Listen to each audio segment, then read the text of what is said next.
বন্ধুরা, আজ আমি তোমাদের এমন একটা কথা বলবো যা যদি মন দিয়ে শোনো আর জীবনে প্রয়োগ করো তবে তোমার দুঃখ, কষ্ট, হতাশা, ভয় সব ধীরে ধীরে দূর হয়ে যাবে।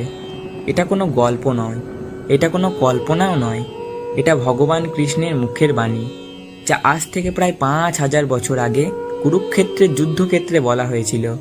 তুমি হয়তো ভাবছো যুদ্ধক্ষেত্রের কথা আমার জীবনে কিভাবে প্রযোজ্য। শোনো, জীবনের প্রতিটা দিনই আসলে এক একটা যুদ্ধ। কখনো টাকার জন্য, কখনো বা সম্পর্কের জন্য, কখনো আবার নিজের স্বপ্নের জন্য। যুদ্ধ শুরু হতে যাচ্ছে, দুই পাশে দুই সেনা, বাঁশি বাজিয়ে যুদ্ধ শুরু হবে কয়েক মুহূর্তের মধ্যে। অর্জুন তার রথে দাঁড়িয়ে বললেন, কৃষ্ণ, আমি যুদ্ধ করব না। আমার আত্মীয়, বন্ধু, গুরু, তাদের আমি কিভাবে মারি? আমি হেরে গেলেও, মরে গেলেও এই যুদ্ধ করব না। এই কথা শুনে কৃষ্ণ হেসে ফেললেন না। তিনি শান্তভাবে তাকিয়ে রইলেন অর্জুনের দিকে। তারপর বললেন, অর্জুন, তুমি ভুলে গেছো তুমি কে। তুমি শুধু এই শরীর নও, তুমি এক চিরন্তন আত্মা। কৃষ্ণ বলেন, যেমন পুরনো কাপড় ফেলে দিলে নতুন কাপড় পরা হয়, আত্মাও তেমনি পুরনো দেহ ছেড়ে নতুন দেহ গ্রহণ করে। আত্মা জন্ম নেয় না, মরেও না। বন্ধুরা, এটা শুধু শাস্ত্রের কথা নয়, এটা এক গভীর সত্য। আমরা প্রতিদিন আয়নায় দেখি শরীর বদলাচ্ছে, ছোটবেলায় যেমন ছিলাম এখন আর তেমন নেই। কিন্তু ভেতরের আমি কি বদলেছে? না। আমরা আসলে অমর আত্মা, যার কোনো মৃত্যু নেই। যখন আমরা কাউকে হারাই আমরা ভাবি সব শেষ, কিন্তু কৃষ্ণ বলেছেন কিছুই শেষ হয় না। যাকে তুমি হারিয়েছ সে কেবল এক দেহ ছেড়ে অন্য দেহে চলে গেছে। এই সত্য যদি আমরা মনে রাখতে পারি তাহলে হারানোর বেদনা অর্ধেক হয়ে যাবে। আত্মা জন্ম নেয় না, মারাও যায় না, সে চিরন্তন, প্রাচীন এবং দেহ ধ্বংস হলেও ধ্বংস হয় না। বন্ধুরা, জীবনটা আসলে একটা যাত্রা। এই যাত্রায় সুখ আছে, দুঃখ আছে, হাসি আছে, কান্না আছে। কিন্তু আমরা অনেক সময় দুঃখ পেলে ভেঙে পড়ি, সুখ পেলে উচ্ছ্বসিত হয়ে যাই, আবার কষ্ট পেলে প্রশ্ন করি, ভগবান তুমি কোথায়?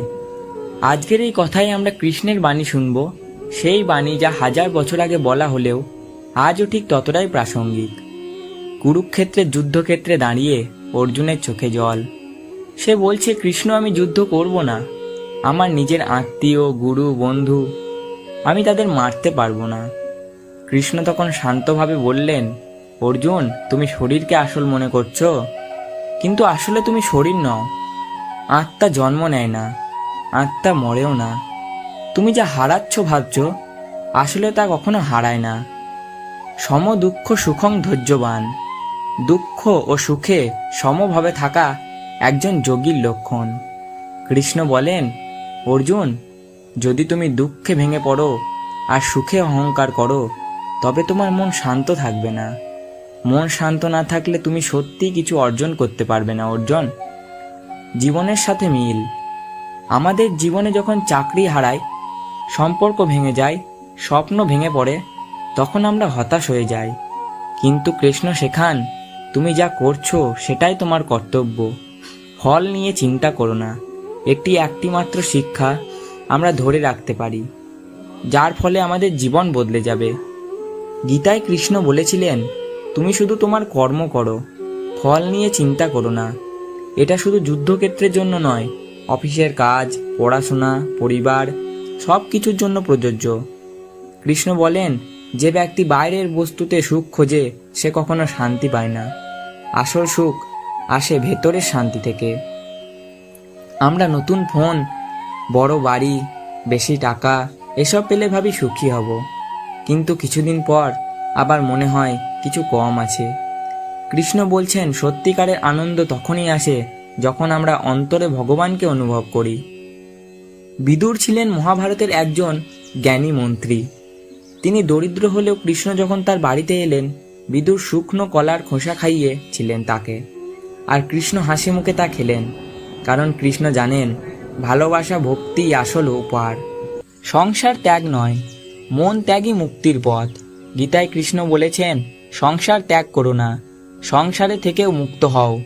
তুমি সংসারে থেকেও যোগী হতে পারো, তুমি কাজ করতে করতেই ভক্ত হতে পারো। শর্ত একটাই, তুমি যেন সব কর্ম ভগবানের উদ্দেশ্যে করো। অন্যের জন্য বাঁচো, কিন্তু নিজের আত্মাকে ভুলে যেও না। ভগবান বলেন, এই জগতে এসেছো শুধু খাওয়া, ঘুমানো, উপভোগ করার জন্য নয়। তোমার জন্ম হয়েছে জ্ঞান অর্জন ও আত্মাকে চিনে নেওয়ার জন্য।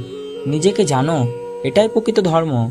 ঈশ্বর সব সময় তোমার সঙ্গে আছেন। তুমি যখন একা থাকো, ভগবান তখন তোমার পাশে থাকেন। তুমি যখন কাঁদো, তিনি আশীর্বাদ করেন। তুমি যখন তাকে ডাকো না, তিনি অপেক্ষা করেন, কারণ তুমি তারই অংশ। এই বন্ধন চিরন্তন। কৃষ্ণের বার্তা তরুণ প্রজন্মের জন্য। এই সময় যুব সমাজ হতাশ, বিভ্রান্ত, মোবাইলে ডুবে, নেশায় ভাসছে। কিন্তু কৃষ্ণ বলেন, তোমার শক্তি অপচয় করো না। তোমার যৌবন, তোমার চেতনা, তোমার দেহ সবই ভগবানের উপহার। সেটা কাজে লাগাও জ্ঞান অর্জন আর ভক্তির জন্য। শেষ কথা, ঈশ্বরকে ফিরে পাওয়া সম্ভব। তুমি যদি সত্যিই চাও ভগবান তোমার জীবনে আসেন, তাহলে তুমি 1 মিনিট মন থেকে নাম জপ করো। ভগবান তোমার হৃদয়ে এসে বসবেন। তুমি যদি শুধুই বলো, ভগবান আমি কষ্টে আছি, তুমি এসো, তবেই তিনি আসবেনই। কারণ ঈশ্বর কখনো ভক্তকে ফেরান না। ভগবান কৃষ্ণ আজও আছেন, তার বাণীতে, তার প্রেমে, তার গীতায়। তুমি একবার কৃষ্ণকে ডাকো, তোমার জীবন বদলে যাবে। তুমি একবার কৃষ্ণের নামে বিশ্বাস রাখো, তুমি আর একা থাকবে না। বন্ধুরা, এই ভিডিও যদি তোমার হৃদয় ছুঁয়ে যায়, তাহলে এখনই সাবস্ক্রাইব করো আমাদের channel message of god channel.